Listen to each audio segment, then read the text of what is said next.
Hey guys, this is Rocking3 bringing a live commentary for Forza 5. This is going to be a parts and tune video, and I'm going to be putting out the Toyota GT86 in the C-Class. And I did put my rival out here, Moneyman 300, with the Subaru BRZ, because these are sister cars, and I will be linking his car for my video as well. But let's see how it fares against the BRZ.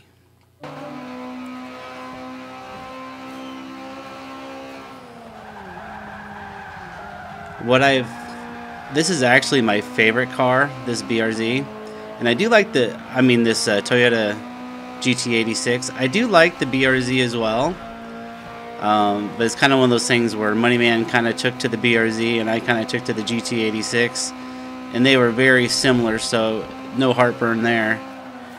The differences between the GT86 and the BRZ is the BRZ handles a little bit better. But the GT86 is actually just a little bit faster. Overall, I've put down probably better times with the BRZ because it does handle so well. You're just a lot more consistent with it. The GT86 is one of those where you gotta let it fly. Try to get a good time.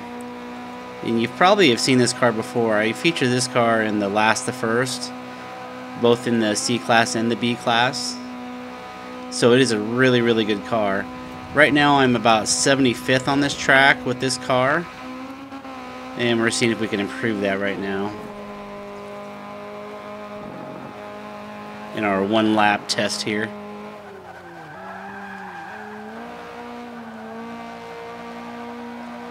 If we can get a good turnout here, which we did, this might turn out pretty good. And one thing I didn't realize is I had traction control on. You can see it goes just a little bit faster than the BRZ. So we ended up with 1:35.5. Let me see if I beat my original time before. Looking at this at the time right now. Yep, I actually did beat it. So right now, as it stands at 1:35.557, is 58th place.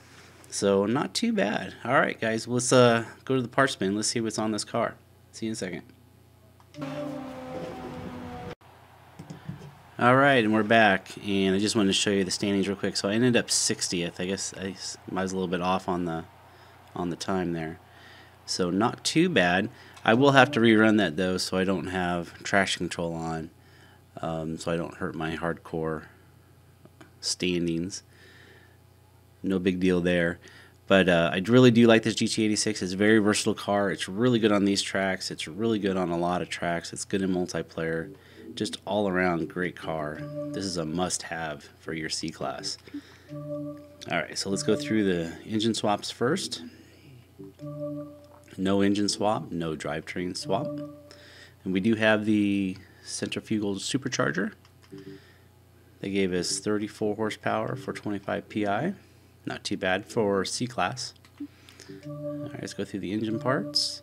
And we are stock on the air filter, stock on the fuel system, stock on the ignition, stock on the exhaust, stock on the cams and valves, stock on the valves, stock on the engine block, stock pistons and compression.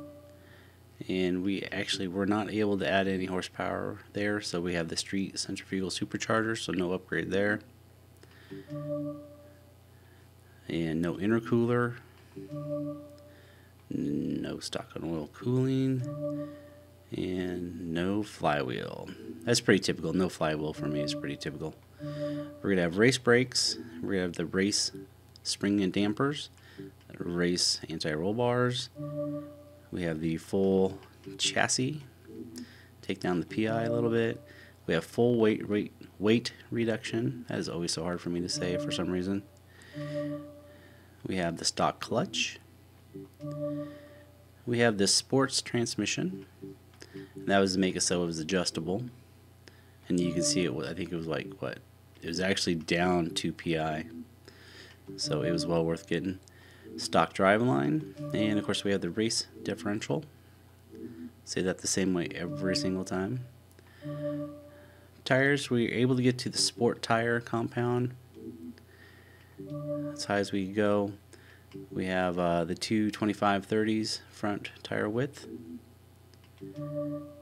I have the full rear tire width, two 95/25s. Looks like my standard rims with the heaviest wheels. Yep.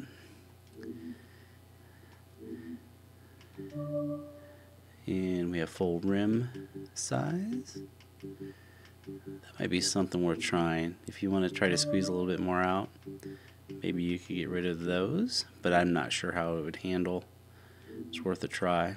But we have the full width. One thing that I was not able to do is get the different hood.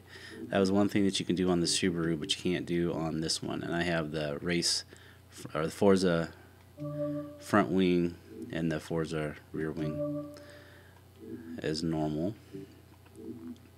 No other side skirts. So let's check out this tune. 29.5 in the front, 29 in the rear. It's pretty standard for me. This is specifically for that track we just ran. It was full speed up the hill in 5th gear, 445. Alignment's pretty standard with the negative 2.0, usually 2.1, but we did 2.0 in the front and negative 1.8 in the back. We got 0.1 positive of toe and 5.5 front caster. Again, this is going to be real similar to that BRZ, but we have 21.62 in the front, 16.06 in the back. And springs are a little bit softer than usual, but the front are 590.6 and the rear is 459.8. That was to make up for not having the race tires. Needed the springs to be a little bit softer. Ride height at 4.4. Pretty standard here. Again, rebound stiffness front is 9.5, rear is 7.5. Bump stiffness is a little bit softer at 2.5 and 1.7. Helps with a little bit of traction. We have no downforce. We want that car to be as fast as possible. Standard brakes at 53 and 120% pressure. This could go up. This is back in the day when I was running a little bit lower pressure. I'm running about 140 now. Pretty standard here as well. 43% in the acceleration and 10% in the deceleration. So that's the car. It's a really good leaderboard car. It's good for just about every single track. Just a great all-around car. It sounds good, it looks good, and it's fun to drive.